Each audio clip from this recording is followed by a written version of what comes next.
عليكم ورحمة الله. أحبتي في الله، نتمنى نلقاكم فيديو اليوم في أحسن الظروف والأحوال، وصلي اللهم وسلم على سيد الخلق وأشرف المرسلين، وموعد جديد من مواعيد. أنتم تسألون وأنا أجيب، ومع أول سؤال لهذا اليوم من عند عبد الرحمن مامون. فكيقول: استعملته شهر وماكو فايدة، ما في فايدة ولا ما جاب حتى شي نتيجة. فهو هنا كيتكلم على فوتوغيت كونتورزيو.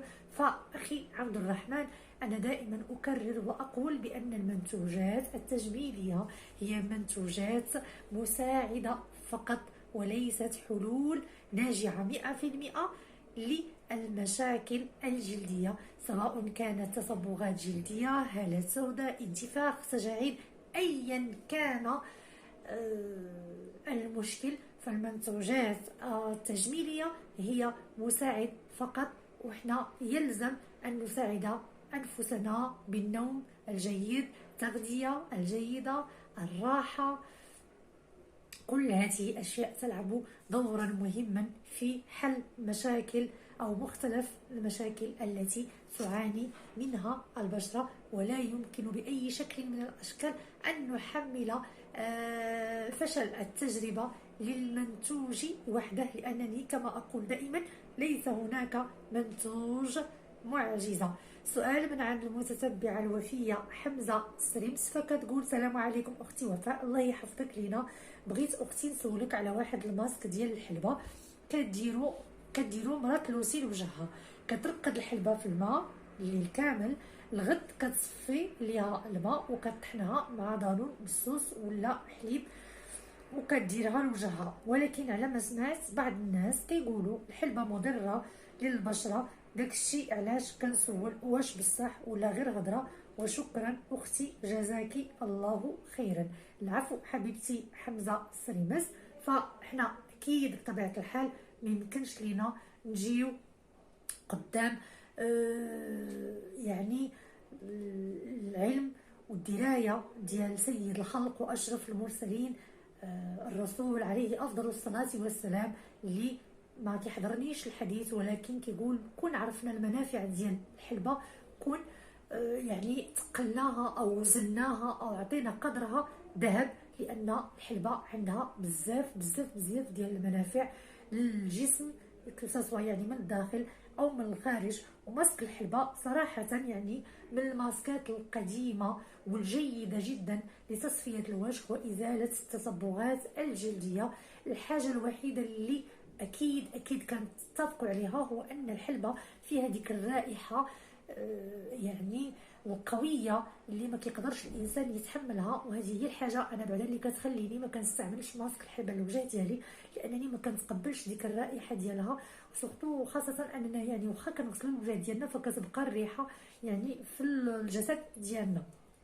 فاكيد الماسك غادي يكون زوين، غير هو انه واحد العتاب. فبلا ما تخلطها بالياغورت او الزبادي طبيعي، يعني غير هذيك الحلبه اللي كطحنها بوحديتها ديرها ماسك، ما كاينش لاش نزيد معاها زبادي طبيعي من الاحسن. وطبعا دائما كنقولوا الزياده في الشيء افساده، والشيء اذا زاد عن حده انقلب الى ضده. يوميا صعيب الحال اننا نديرو ماسك مهما كان نوع هذا الماسك للوجه ديالنا يعني بشكل يومي. فتكتفي 2 إلى 3 مرات اسبوعيا، راها يعني كافيه وغادي تعطيها نتيجه اللي هي زوينه بزاف عاد. سؤال اخر من عند كيمو سبور، فكيقول او كتقول: هل يوجد أسرة البشرة الحساسة ام لا؟ تقريبا جل المنتوجات أسرة فهي فيها الماده ديال الكول. الماده ديال الكول بالنسبه لاصحاب وصاحبات البشره الحساسه قد تسبب لهم نوعا من التحسس، لهذا لا استطيع ان اجزم هل سيصيب البشره بالتحسس ام لا. فمن الاحسن الابتعاد عن المنتوجات التي بها مكون الكحول، ويعني شراء منتوج خالي من الكحول. سؤال من عند الأخت، نعتذر ماشي هنايا. فالسؤال من عند الاخت امل شنقري، فكتقول اختي هذا ما كيسمرش الوجه، عافاك للبشره العاديه الى جافه. هي كتكلم هنا على الواقي الشمسي فوتو داغم. ففوتو داغم حبيبتي هو صالح للبشره العاديه الى جافه، الى غادي تاخدي لا كريم، ولا كريم راها فيها انفيزيبل وفيها تانت كلير وفيها تانت دوري، يعني غادي تاخدي اللي غادي يناسب لك البشره ديالك، يا اما فونديشن اللي هي فاتحه واللي غتاخديها فوتو داغم كريم تانت كلير، او الا كانت عندك البشره يعني شويه سمراء فكتاخدي فوتو داغم تانت دوري. فلا كريم دائما انتي يعني كتقلبي انه ما يسمرش لك البشره فغادي تاخدي فوتو داغم تانت كلير، راه غادي يعجبك ولا تانت ديالو زوينه بزاف عاد. سؤال من عند الاخت سميره العربي، فكتقول اختي عندي واحد السؤال وسمحي لي حيت كثرت عليك. مشيت عند العطار وقلت ليه اعطيني عرقسوس، قال لي واش بغيتيه ديال الماكله ولا ديال الدواء؟ اختي قولي لنا اين واحد نستعملو. مرحبا بك اختي سميره، نهائيا وبتاتا ما كتصدعينيش ما كتصدعونيش كلكم، بالعكس انا كنفرح فاش كتستشيروا معايا وكتسولوني وكتلجؤوا ليا للاستشاره. فصراحه ما فهمتش، انا ما عرفتش علاش فاش كتخرج شي حاجه كدير ضجه او الناس كيبداو يقلبوا على واحد الحاجه، يعني الناس اللي كيبيعوا هاد الاشياء كيبداو يزيدوا وكيبداو يتفلسفوا ويبداو يقولوا في شي حوايج اللي هي غريبه. انا في حياتي عمري ما سمعت بان كاين عرقسوس الماكله وعرقسوس ديال الدواء. فشنو هو الفرق؟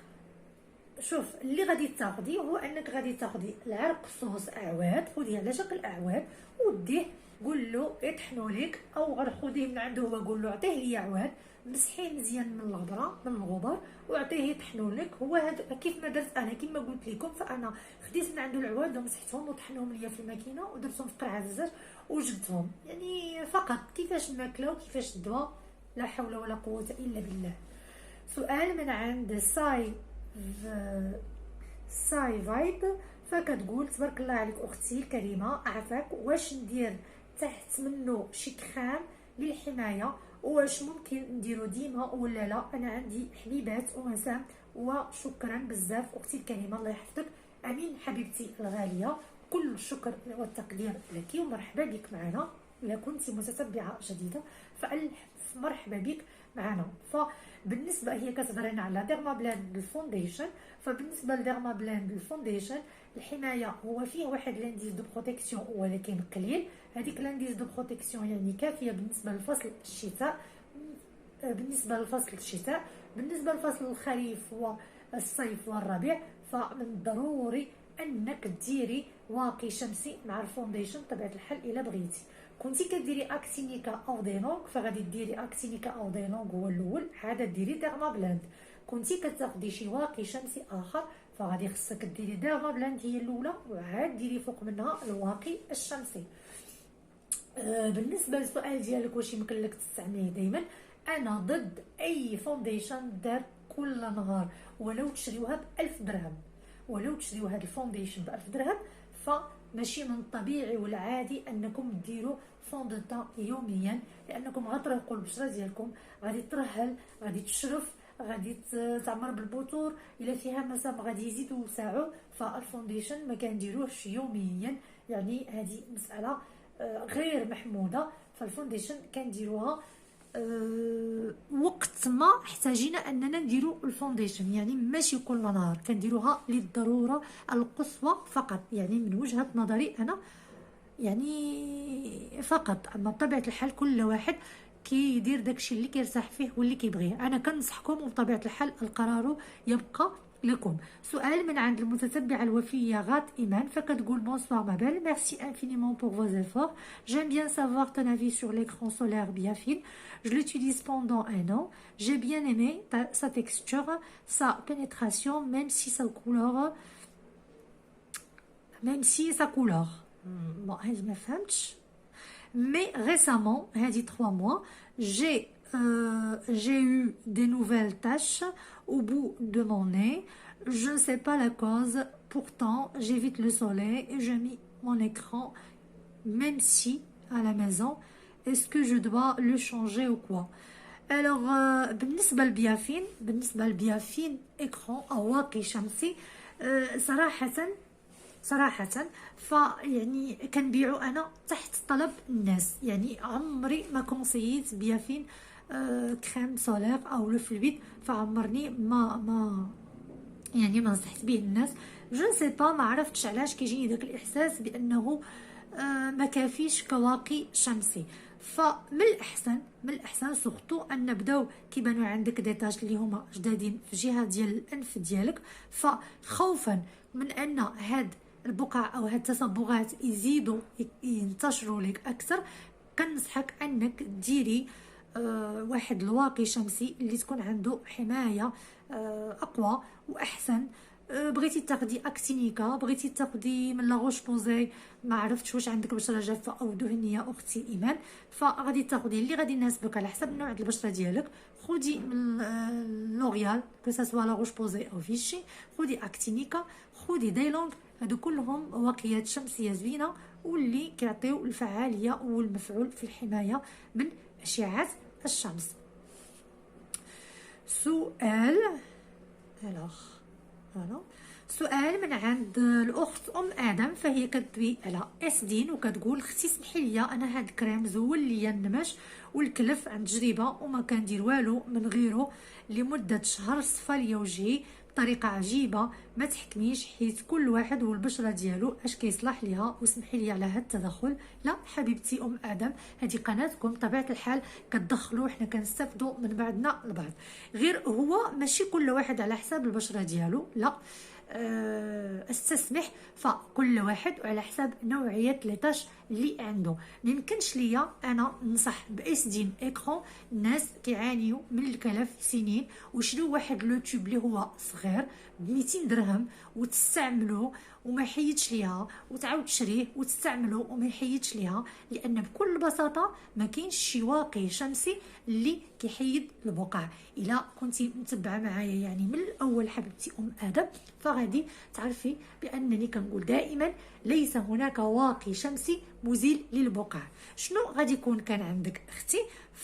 انتي كان عندك النمش والكلف، ربما كان عندك كلف، وبالنسبه لنا ما شاء الله ما كتحيدوا حتى شي حاجه.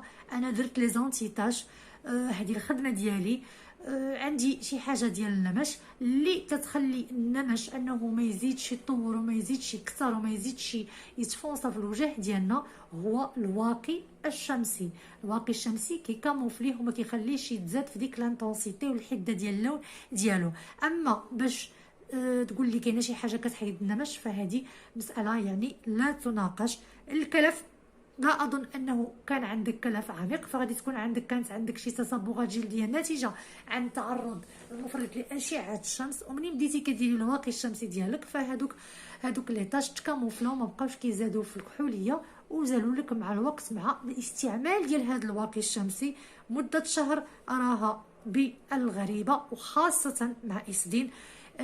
في الاحصائيات ملي كنبغيو نديرو شي احصائيات ديال شي حاجه، كنبغيو نعرفوا شي حاجه، فكنشوفوا النسبه الكبرى ديال التجارب، فنسبه 90%، الا ما بغيتش نقول 99% ديال الناس اللي استعملوا اسدين من الانبوب الاول ما عاودوش شراو الانبوب الثاني بالمره. انتي ثاني شخص من نهار خرج اسدين اللي كيقول بانه حيد ليه ليطاش وحيد الكلف. جوج الاشخاص من نهار خرج اسدين تقريبا هذه 3 أو 4 سنوات، والبقيه المتبقيه كلها بحكم تجربتي في البارافارماسي. الناس اللي كيجيو عندي ملي كيجيو مره اخرى باش ياخذوا ليكرون كنقول لها نعطيك اسدين، كتقول لي لا عطيني اختي ليكرون اللي كنت كناخذ قبل، ما تعطينيش اسدين.